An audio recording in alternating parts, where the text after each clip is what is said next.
Hi, everyone, and welcome to this episode of Consulting with Authority. This is Scott Cantrell, joined by a new acquaintance of mine, someone that I've had a few conversations with and has been very, very impressed with every time I've spoken with him.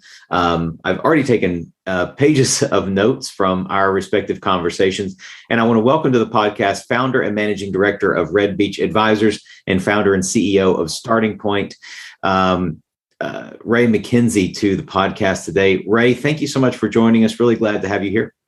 Oh, it's a pleasure to be here. Thanks for having me on, Scott. I'm looking forward to this interview.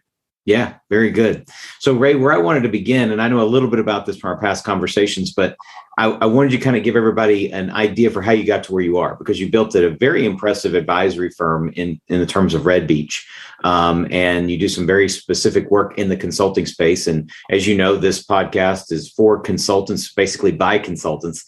And it's always nice to profile different businesses and how they got to where they are and kind of what they look like. Tell us a little bit about your background and how Red Beach Advisors was created. Definitely. So I spent 15 years in corporate America, working for early stage and publicly traded companies between San Francisco, Washington, D.C., and Los Angeles. And Los Angeles was kind of the last stop for a corporate stop. And then over the years, I'd worked in different areas, started out in service delivery, and then it moved over into kind of professional services, and then it moved into business operations and strategy, and then global service delivery, traveling all around the world every 2 weeks, just the corporate grind. Yeah. And then I kind of went to, so my wife and I, we have 4 kids. I went to a lunch. I just took a day off work, went to lunch, lived near the beach. Next thing you know, it's a Tuesday, and everybody out there Tuesday at 1:00 is living their best life. Yeah. And I'm like, hey, I'm familiar with San Francisco, Washington, D.C. and the corporate culture, 7 to 5 and the grind, and every day's the same. And I went to lunch and I had some conversation with some random strangers about they were asking me what I did for a living. I was asking them what they did for a living. And leaving that lunch, I left with, I want to start my own firm. And I wanted to start my own firm for a few different reasons. But obviously one of the key reasons is my wife and I, we have 4 kids, and, our kids are all active in different sports, and somebody's got to be around to take them and move them around to different places and like that. And so I felt by taking it, I guess, creating my own firm, I would have the ability and flexibility to manage my family and contribute to the family and be around a little bit more for my boys and my daughter. And so with that, left that lunch, said, hey, I think I want to start my own firm. I don't know when it's going to happen. I don't know how it's going to happen. Within the next 2 weeks, I got calls from 2 CEOs asking if I could help consult them, and there's mid-market, mid-sized companies. And I said, well, yeah, I'll take a shot at it. Let's see. I'm working full-time over here, but I'll also do this. That led into finding out that I loved consulting. Yeah. Because it allowed me the opportunity to work on engaging projects with people I wanted to work with and help. And then obviously I was able to dictate and control my time. Mm-hmm. And travel and everything of that nature. And so it allowed me kind of the opportunity to be creative, to kind of bring different ideas, to help companies and affect change and actually show demonstrated change while also being rewarded appropriately because I had my own company. Right. And so that's how I started Red Beach Advisors 8 years ago. Okay. And so that firm started out, obviously, very small with 2 clients. Primarily, my career has entirely been in tech and cybersecurity, working with companies focused on, go-to-market strategy, operational efficiency, process, procedure, and then also digital transformation at a time where a lot of companies are looking for different solutions to problems across the business. Yep. And that's kind of how my career started originally. That's fantastic. That's good. And I certainly understand and can relate to the autonomy piece, right, of having your own business. And one of the things I may want to come back to and maybe circle back a little bit later in the podcast is so many consultants, specifically ones who come from that corporate grind world that you were describing, they decide to start their own practice, their own firm, their own advisory, with the intention of freeing up time.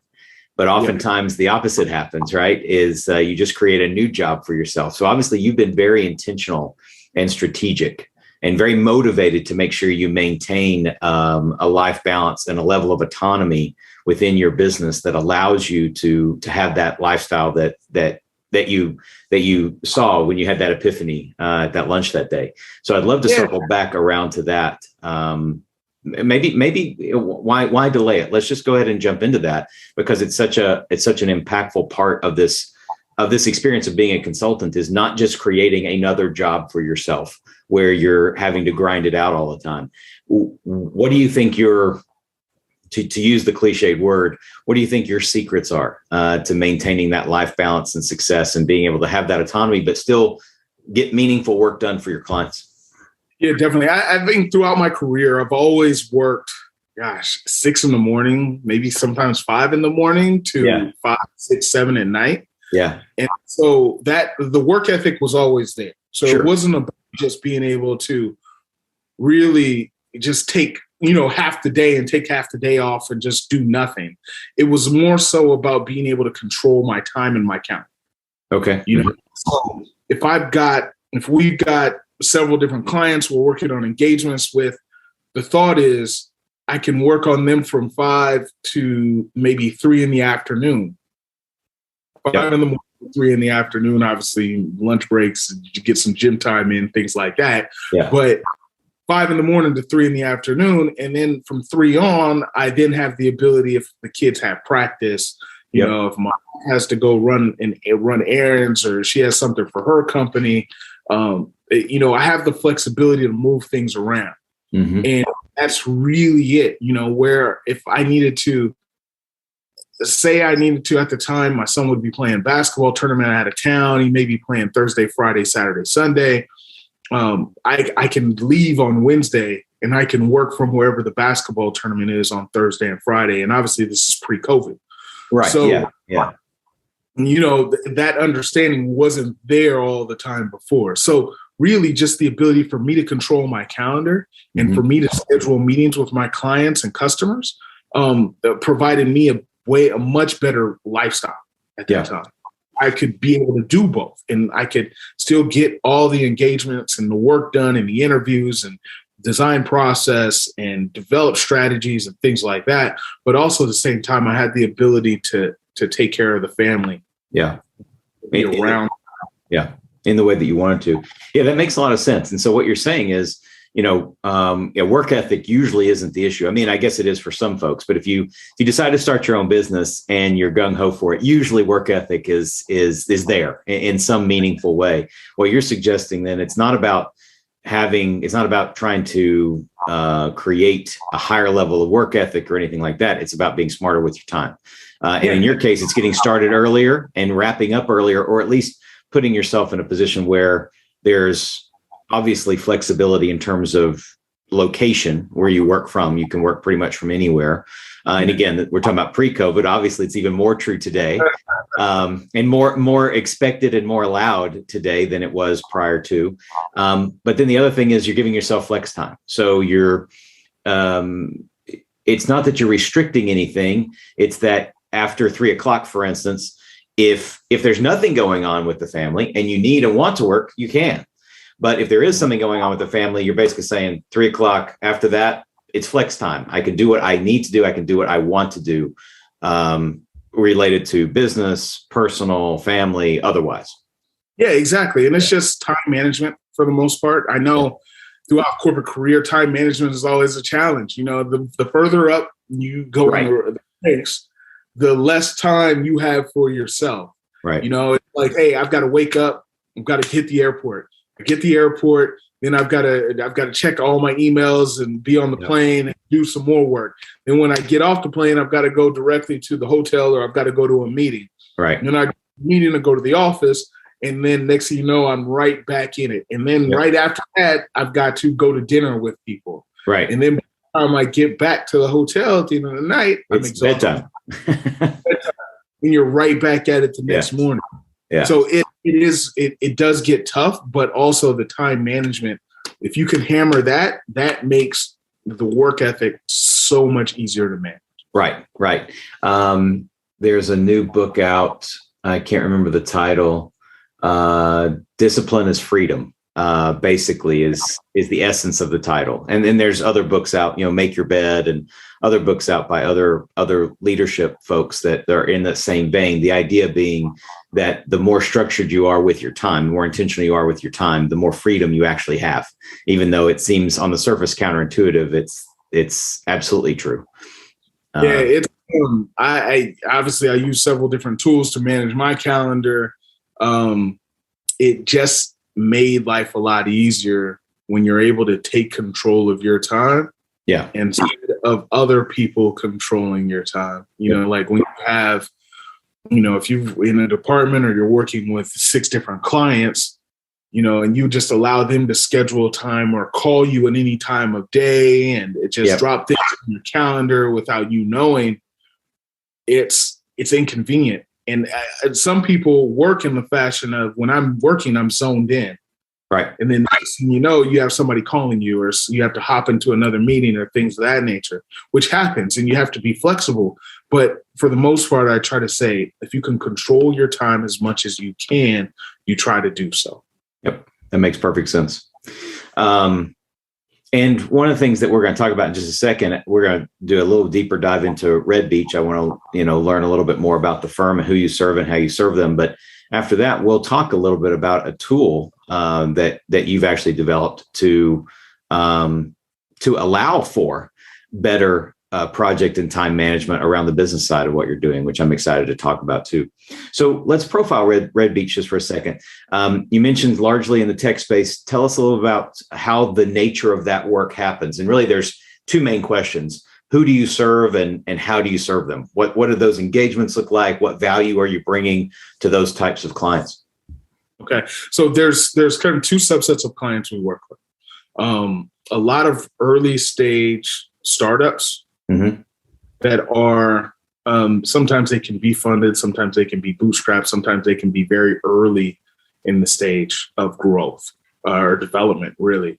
And the services that we provide them is more go-to-market strategy, more examining the business idea, the business concept, how they're planning on growing their business, how they plan on scaling their business, and working with them to go from either 1 to 2 people in the business up to 10, 20 people in the business, or really how to map that roadmap to success, to have movement in their industry, do competitive analysis against other people in the industry, what their differentiators are, how they're moving forward and developing their product, their go-to-market strategy, corporate strategy, of course, messaging, things of that nature for early stage startups.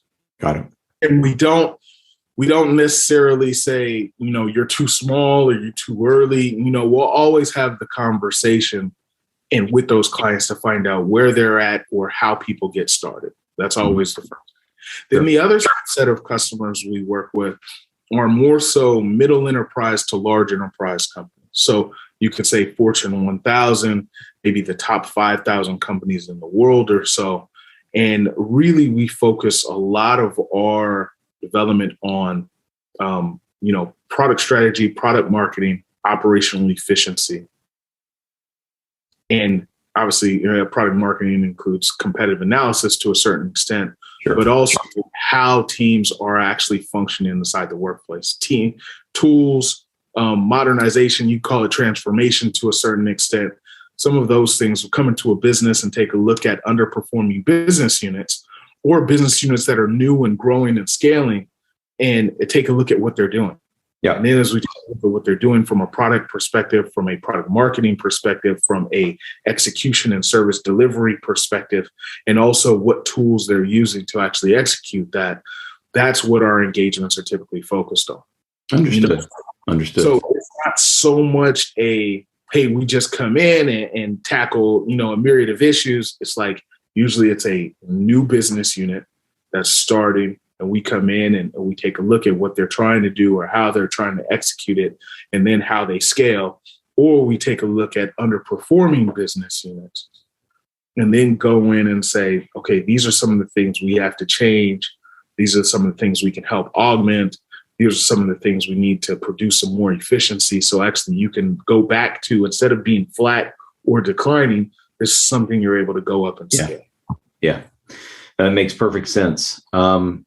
In terms of the nature of your engagements, are they, there's a lot of different business models that are available to consultants today.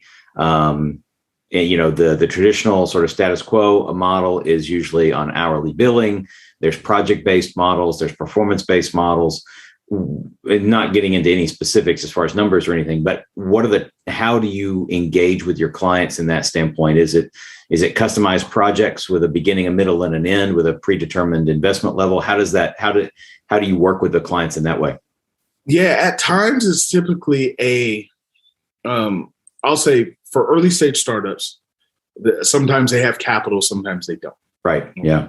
Sometimes it could be an equity play.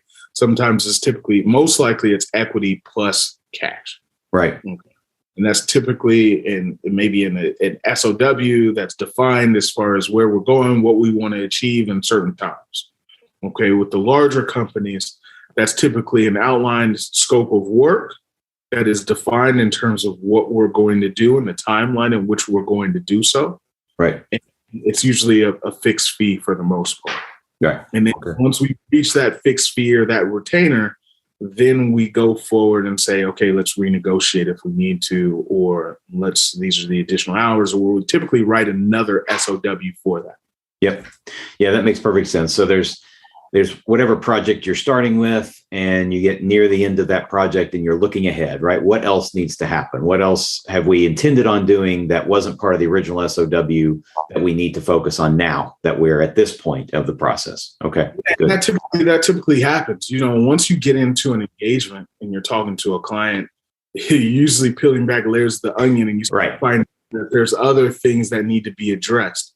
And so, my approach has always been, as you start to uncover these items that need to be addressed within the business unit, the technology, or so forth, raise those to the people that need to know.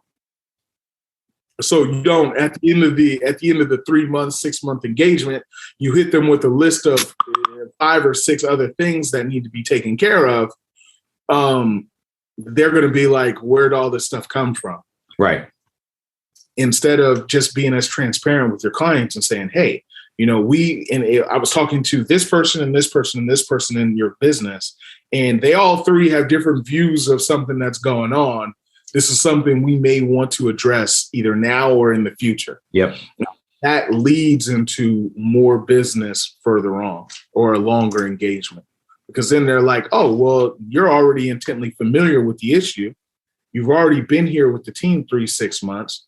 Why would I bring in somebody else to address this issue? I could just work with you and extend that engagement, and then let's go and solve those problems. Yep. No, it makes perfect sense. It also makes a lot of sense what you're saying, because I know some consultants will, they'll pay attention during their project, and then it is kind of like this dump of challenges and opportunities at the end of the project. And they're saying, over the last 6 months, here's what I found out, and this is where we need to go. Your approach of saying, bring those things up as they're uncovered makes a whole lot of sense for 2 reasons. Number one, obviously you're planting the seed for future ways that you can deliver value to that client. But number 2, just bringing that thing, that challenge, that opportunity, that issue, that problem, just bringing it to their attention has value in and of itself, right? They have an awareness that they didn't have before, and they can make a better decision, a more informed decision sooner than they would be able to do otherwise. So it does seem like that's,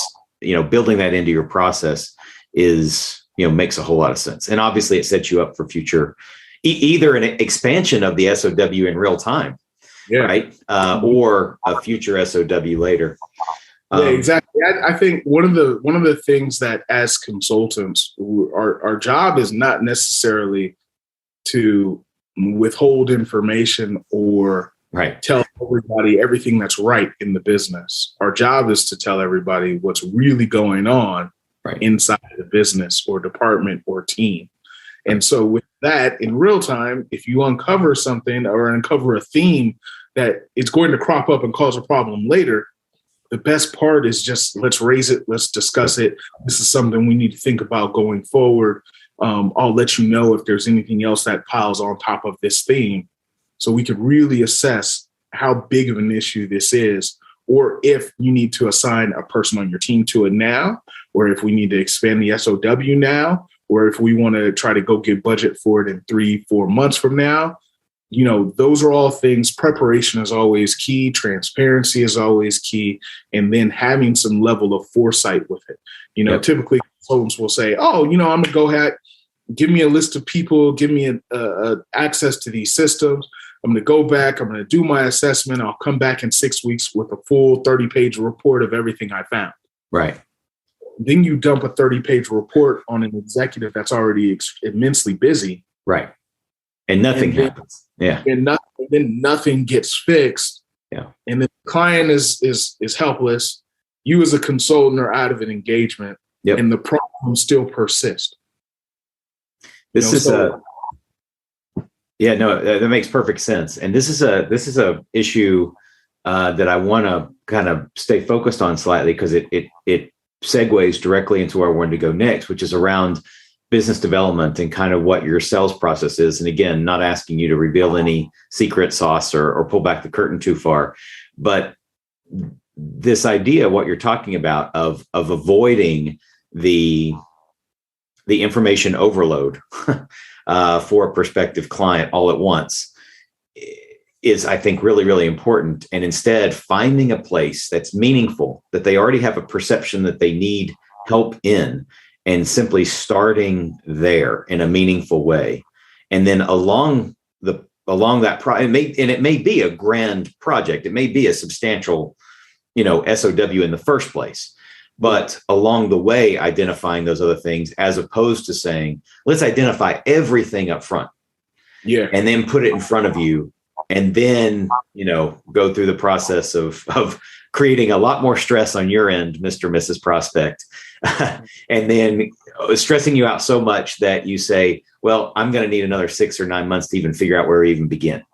Exactly. Right?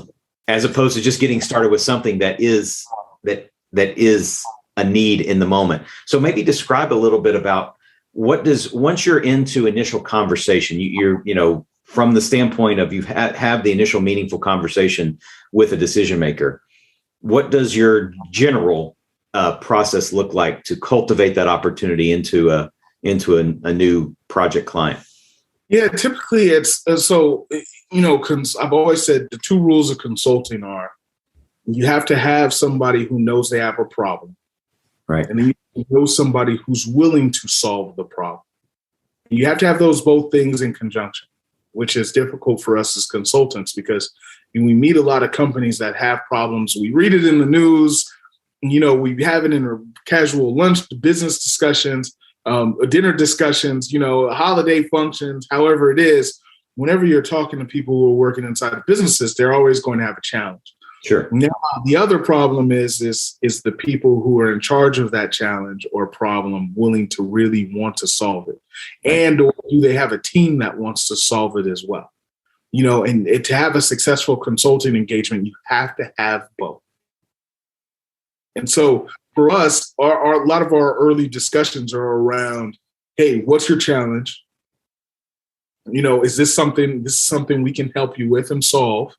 But also, do you have the resources to do it? Or do you have executive sponsorship to solve these challenges? Or do you have the available cycles yourself to be available to help solve the issue?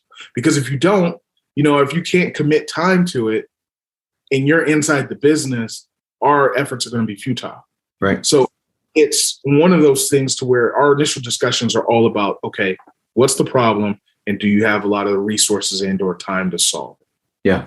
Yeah. And from there, it goes into, let's find out who the stakeholders are. Let's find out if they're also bought in on the project as well. And then we start to develop kind of a timeline in terms of what we need to do without kind of digging too deep, because we're obviously not inside the business yet. Then we outline a scope of work, and then we give that scope of work to the client to say, this is what we're looking at. This is what our timeline is. These are the deliverables we're going to pass out. This is the timeline in which we're going to try to follow these. And we try to stick towards month and year, of course. So we don't say that again. Say that again, Ray. We try to stick to, when we're developing our timeline of actions and what we're working towards, we try to outline everything via month and year. Okay. I know I've seen that with other consultants is we'll just have a long list of scope of work of deliverables, and there's no date attached to it. I think holding yourself to date is extremely important, not only for you, but your team and also the customer and client. So that keeps you on track in terms of reporting and or progress that you've made. Right. You've got a list of 5 different deliverables with no date attached to it, then people are like, when am I supposed to get this? Am I getting it all at the end of 3 months, 4 months, 6 months, 12 months? How do we gauge progress? And so I always think scope of work, timeline, attach dates to it. Yep. No, that makes perfect sense. And what you're talking about is the magic of managing expectations, right? For both parties' benefit, because if you may have a timeline, but if the timeline's too abstract, then you're just asking for mismanaged expectations. Even though you as the consultant may think you've communicated well in terms of what's going to happen and when, if it's not specific enough, then the client will almost always have a different perception of when they want something or expect something. The more specific, within reason, the scope of work can be, the easier it is to work with that client and to hold both parties accountable to one another. Exactly. That's the key is, hey, and if other items, like we talked about, if you uncover other items, we all more than likely have a discovery or assessment process within, consultancy firms. When you go into companies and you start to uncover these items and peel back layers of the onion, that can change your timeline. That's in the SOW. Yes. You don't have a timeline. You can't refer back to it. Exactly. So that's right. That change your timeline and you don't have any dates attached to it, then like you said, expectations. Your client needs to expect, hey, I'm going to get this at the end of March. I'm going to get this at the end of June. I'm going to get this at the end of August. Right. And then you from there, and then if you have things or roadblocks that will change that timeline, you could bring that up. And that develops a good project plan for you. Gotcha. One part of your process that I wanted to go back to, if you don't mind, is the step prior to the specific scope of work. And I think this is, correct me if I misheard, but I think this is the conversation with the stakeholders sort of in that part of your process.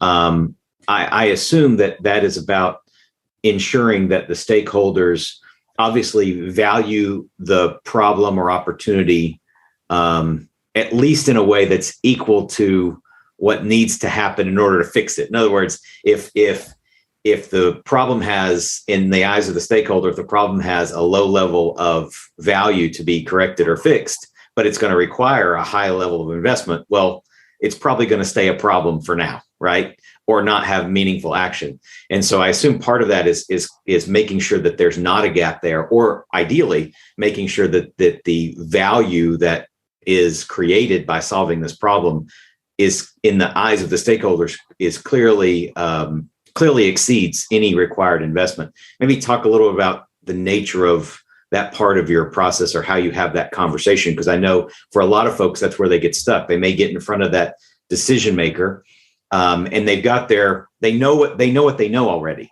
right? And so it's, we can do this, but they forget to have that value conversation related to the outcomes of solving that problem or taking advantage of the opportunity. What's your kind of approach to that part of the conversation? I'd say 99% of the engagements that we work with as a firm, and not only include the executive sponsor, but also include a layer of team members. Okay. And the challenges with those team members is they also need to see something as an issue. And if they don't see it as an issue, or they think other items may be roadblocks to that issue, people always want buy-in. They want to be heard to a certain extent. For people to buy in, you typically want to gather their opinion or how they feel or what affects them in their day-to-day work. And so just by having a quick conversation, either with stakeholders or things like that, which is, hey, we're undergoing this project, or we're discussing this project with this senior executive, and you're a key member of this project. We'd like to understand what challenges you have with this project, or how this affects you. Yep. And then from there, at least they just get to kind of do a dump as far as how it affects their business, how it affects them and their team, their personnel, or their day-to-day work life. Right. And then you just provide the ear to listen. And listening sometimes is more powerful than selling or talking, because hey, if I listen and I capture all of their concerns or how it affects them, and I put that in that SOW, and I say, hey, I come back around and we close the engagement, and I say, we talked before, this is something we're working on to help you and your department, they're all ears. Exactly. And it breaks those barriers down. And that seems to help quite a bit. I think what you're talking about is really, really important. And I've gotten held up by this myself more times than I care to admit, but where I will focus solely on, or in the past, I will focus solely on the decision maker. And I guess it's one thing if the nature of your work is only focused at the executive level. Like if you're an executive coach and you're only working with that individual for, the optimization of their performance as a leader or something like that. Well, obviously there may not be a team component that is required for implementation in order for you to succeed in that particular project. But that's not what you're talking about. You're talking about there is going to be a team that is going to be partially or perhaps largely responsible for the success of the implementation of this work and this project. And if the executive sponsor, the key decision maker, simply says, this is what we're going to do whatever Ray tells you to do, that's probably not going to go over as well. Into the conversation and making them advocates for the project in the first place. Yeah, we've, there are some engagements where you're just working with the executive sponsor. Inside the organization, the executive sponsor has the power or the wherewithal to kind of dictate what is going to happen and how it's going to happen. And sometimes I've had experiences to where the executive sponsor, the executive, has already had conversations with the team, like, this is what we're going to do. Yeah. What are your challenges? What are your problems? And we're going to wrap this on the SOW, and then they go out and pick a consultant or a firm, and they move forward. Other times you do have buy-in from other departments. Yeah. So you've got to collect that when you're working cross-functionally before you kind of step into the minefield. Yeah, right.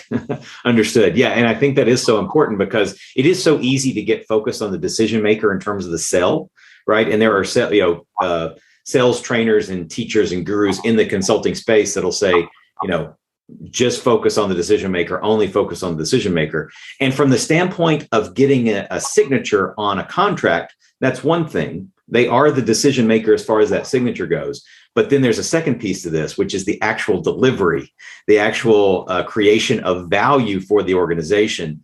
And if that requires, that secondary team or potentially, team members on down into the organization that are going to be an integral part of whether that project succeeds or not, I think it's really smart to bring them into the conversation and make sure you're hearing them and listening to them in advance. The other note too, which I've had this experience and I suspect you have too, and you alluded to this, is those quote unquote lower level team members, even though they may be leaders themselves.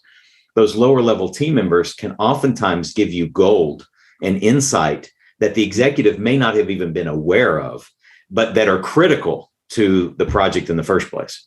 Yeah, exactly. I think just having those conversations, you'll start to, and this is something that probably happens, I'd say, in 99% of organizations, is the day-to-day operators of businesses or the ones that are doing a lot of the tactical work. Right. We have concerns, challenges, roadblocks that executive management may have heard of once every 6 months. Right. Yep. And nobody's aware of what's going on. And so that's something that happens really, really often in engagements. Mm-hmm. But like I said, sometimes there's consultants that go in and they say, this is how we do it. This is what we do. We're going to put this system inside of your business, and this is how it works. Our approach is more so, let's listen, let's understand how they do business now. Yeah. Let's understand what challenges they have now. Let's understand who they have to kind of work within the business. And then let's develop solutions and strategies around that to solve a challenge. Right. Right. It's more of a listening and adaptation process to understand what we're dealing with versus we just go in with this platform. This is what we do. This is what works.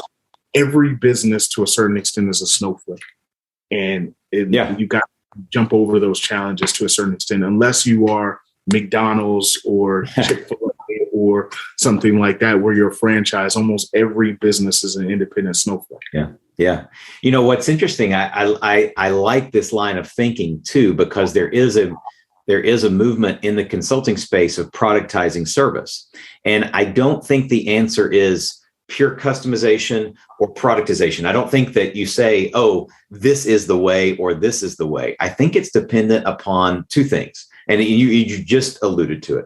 It's dependent upon who you're serving, the type of organization you're serving, and the type of service that you are providing.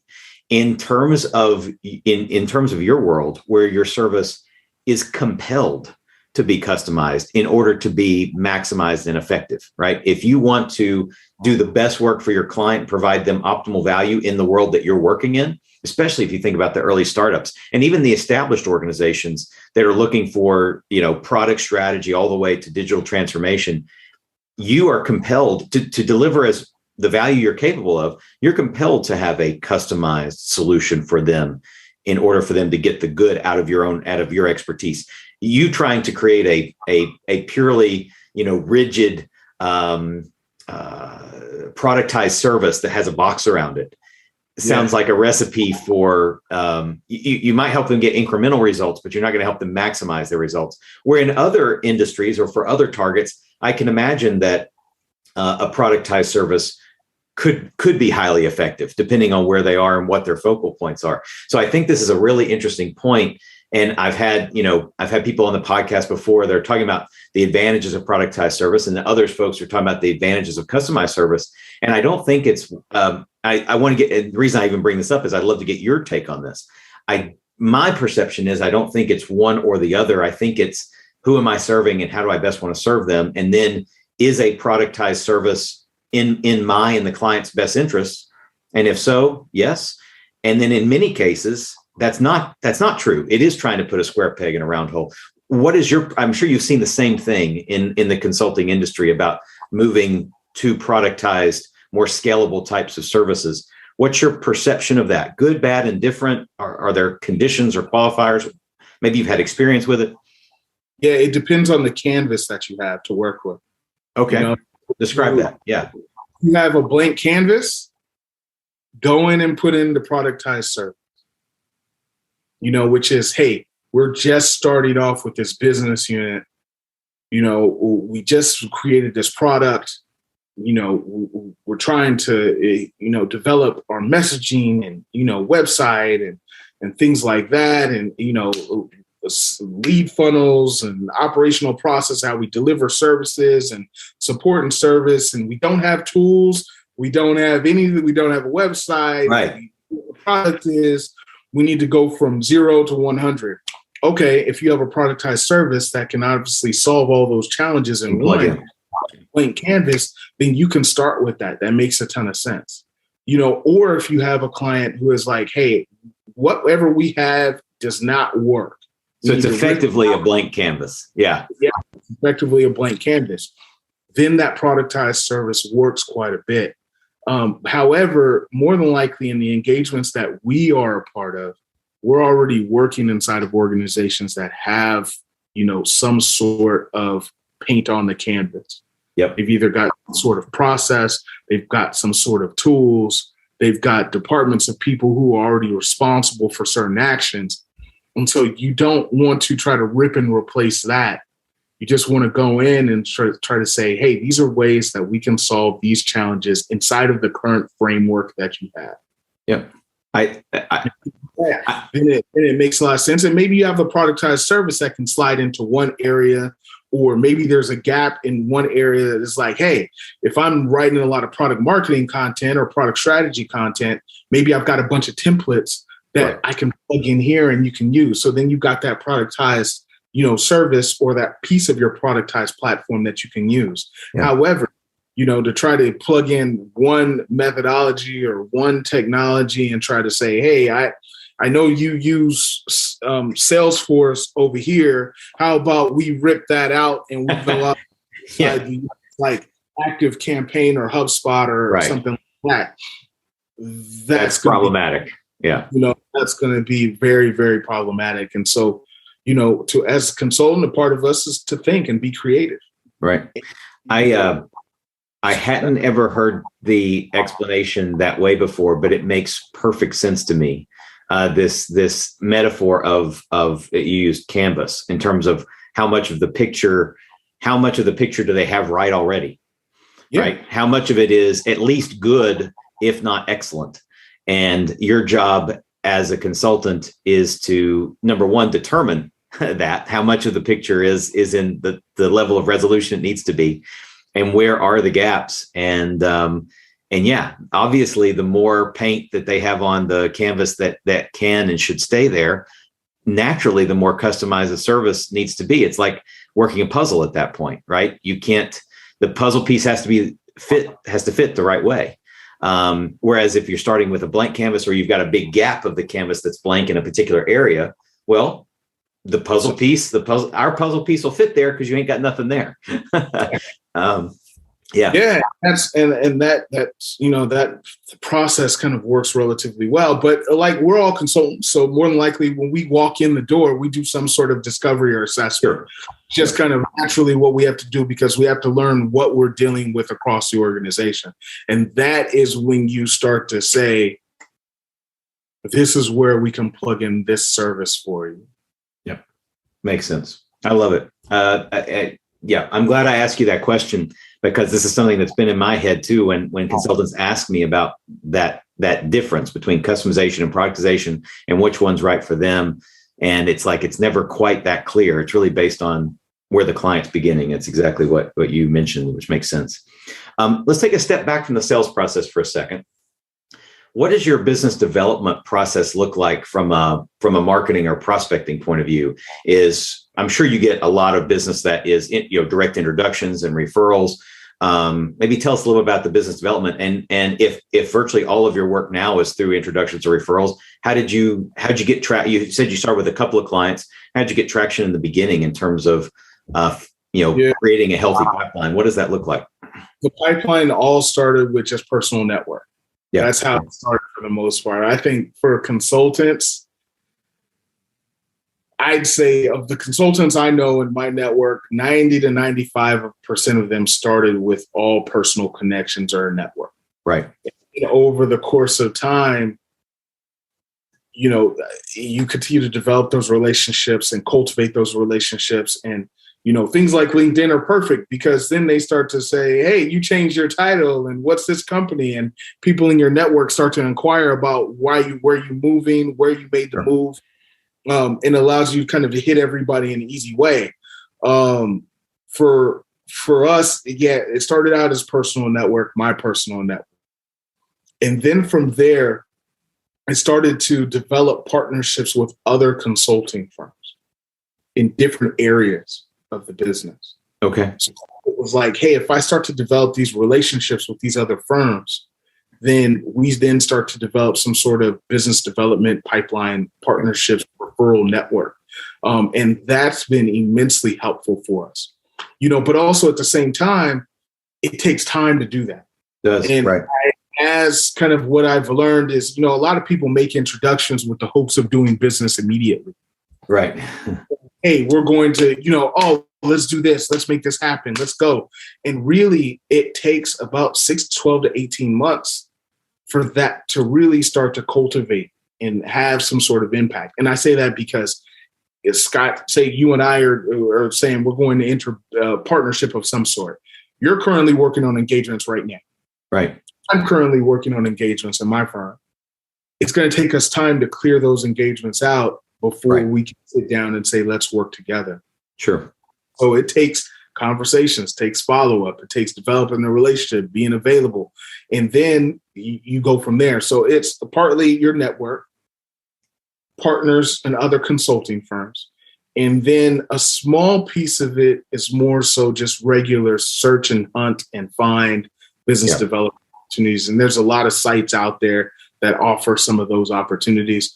As a firm, we've been able to close some great engagements with firms like ServiceNow, Qualys, things of that nature that we found just in the general marketplace. Right. That's good. But I'd say in consulting, I won't say very small, but I'd say it's 10 to 20% of the business that you're probably going to be able to close. Yeah. Yeah. What you're talking about, I just wrote this down because it's a reframing of how I thought about the marketing and prospecting process. And obviously I'm in the business development space. And one of the primary things that I do with my clients is help them position themselves more efficiently and effectively in the marketplace so that they can have more visibility, more credibility, and more authority. All of that, right, leads directly into what you're saying. Why be more visible? Why be more credible? Why be more authoritative? Well, the goal is to build out your personal network of people who can hire you and want to hire you, need to hire you, right?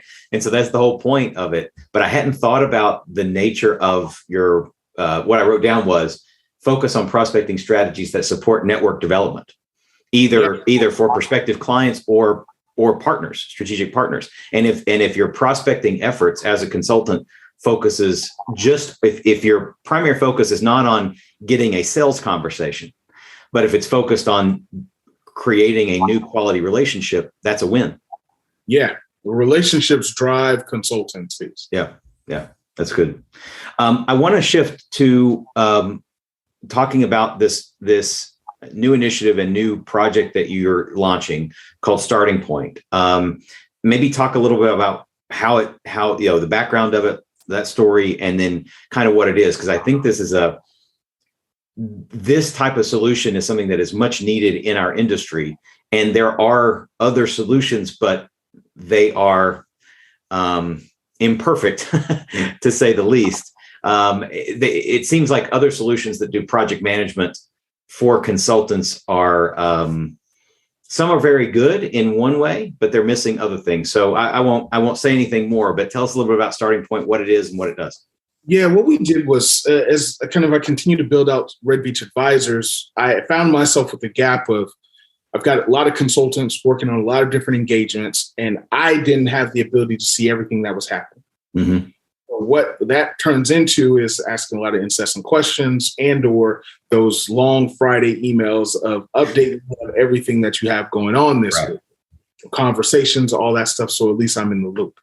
And then my clients also didn't have a way to have a central method for contacting Red Beach Advisors if they needed to.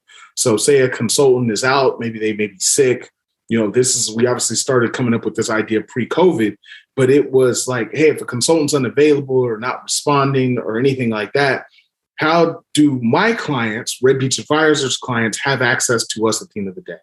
Yep. And then for team members or consultants, how do they have a tool that functionally allows them to manage all of the communication with clients and then see all their engagements and then manage their to-dos and their clients' checklist and managing their clients' expectations? We needed a tool to do all those things. And so we started building it in Red Beach Advisors. Gotcha. As we started building it, we started running it across people like yourself and others in the consultancy space. And it turned into StartingPoint, its own product, because people said, hey, this is something we can use. Right. So we built StartingPoint, which is a workflow management and customer operations platform for consultancies and service-based agencies. But the platform allows your client, you as a consultant, you then have your full portal that you can use. Your clients can log into the portal and submit questions to you, like a service management aspect. They can see everything that's happening with projects. They can manage everything in terms of their expectations or their goals. They can manage everything in terms of onboarding and task lists and to-do list and upload files to you and your team.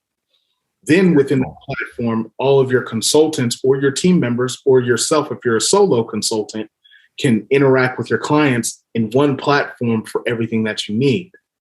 And then if you're an executive and you've got multiple consultants that work under you, you can see everything that's happening inside the platform for all of your clients and customers. And so at no point, if I'm a customer of yours, Scott, and you've got another consultant working on something, and I call you and I'm like, hey, can you give me an update on, how things are going? Or Right. I sent a note, or I submitted an inquiry through the platform. All you've got to do is log into the platform, not knowing anything prior to what's going on with the engagement, and be able to give me an answer as a client. Yeah. Right. And so the platform itself is just a SaaS workflow management and customer operations platform that's available primarily for consultants and service-based agencies. That's phenomenal. And you were kind enough to kind of walk me through the system a week or two ago, and I was very impressed.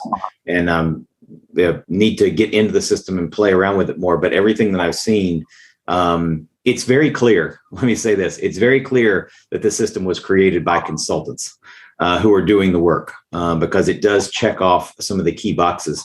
Like you mentioned, just from a management standpoint, you've got the different tiers of management and oversight that need to be there. Everybody from the leader of the consulting firm to the consultants that are below that person. But the other key thing that I think is really, really valuable is the fact that the clients can have access and help manage the project, do their part of the project within the system as well. And everybody who needs to can see that. So I think it's a really cool thing, and I'm excited to continue to leverage it myself. As we get close to the end here, one of my favorite questions to ask, I'll certainly ask you, and that is, over your career, personal, professional, what are maybe some of the top lessons that you've learned, wisdom, items of wisdom that you might want to impart to the viewers and listeners today that could be beneficial to them? I'd say the one thing is free, and it's people's opinions. Yes. Take advantage of listening to other people's opinions. Yeah. Because it will give you a lot more insight, and it doesn't cost you anything. Right. Okay. That's one. Another thing that I've learned is, I think a big thing is develop relationships with everybody across the board. Because the person, if you're young and you're thinking about getting into consulting, the people that you meet or you work in the office with when you're 20, 22, 23, 27, 28, 15, 20 years down the line, those are going to be the people that you're going to develop relationships with or have relationships with, who are the ones who can open up budgets or call you when they need assistance. Right. So if you develop those relationships very early, they'll carry on for the next 15, 20 years. And then you'll be in a position to where you can close opportunities or work together in the future. Another thing I think is, I think for us that are in the corporate workspace and consultants or otherwise, it's a big thing to take care of yourself. Take care of yourself, take care of your family, place that as a priority. Time management is key. Time is the only thing you can't get back. Make sure you take care of yourself, take care of your health, take care of your family, and place a priority on that stuff. Good. That's important because, we're all on planes. We're all in the airport eating junk. We're all at dinners, late night, whatever it may be. Take care of your health. And I think that's very, very important for all of us. Yeah, that's great advice, great insight. As we wrap up here, I want, as you can make yourself available, I'd love for our viewers and listeners to know how they can learn more about you or reach out to you or contact Red Beach Advisors. So certainly share that information. And then as well, for those, I am confident for those who are interested in, there are many people who will be interested in learning more about StartingPoint. So for those who want to learn more, potentially leverage the system for their own firm, what's the best way for them to take the next step on that front as well? Yeah, definitely. So you can always find me on LinkedIn, Raymond McKenzie, or Ray McKenzie. You'll see me out there. Feel free. I'm always open for conversations, always open to develop relationships, all that good stuff. So always open. We can find time for a call. LinkedIn is probably the best way to reach me. Great. Then you can obviously go to www.redbeachadvisors.com. That's the technology management consulting firm. And then for Starting Point, you can go to www.startingpoint.ai. We offer an instance for up to 2 team members for free. So if people want to try it out, just contact us, fill out the form on our website, and we'll go through and walk you through an onboarding of the platform and kind of get you jump started to go. So looking forward to people kind of reaching out and contacting us and wanting to use the platform. And, we love everybody's feedback. That's fantastic. That's great. And I appreciate you being willing to share that. Ray, thank you again for the time. I sincerely appreciate it. I have another 3 pages of notes from our conversation, many of which I'll be reviewing and implementing more or better in my own business. It's been enlightening. I appreciate the time and your willingness to be on. Definitely. Thank you for having me, Scott, man. Enjoy the conversation as always. And hopefully we'll have another conversation in the near future. I will absolutely look forward to it. For Consulting with Authority, everyone, this is Scott Cantrell, as always, wishing you the best of success.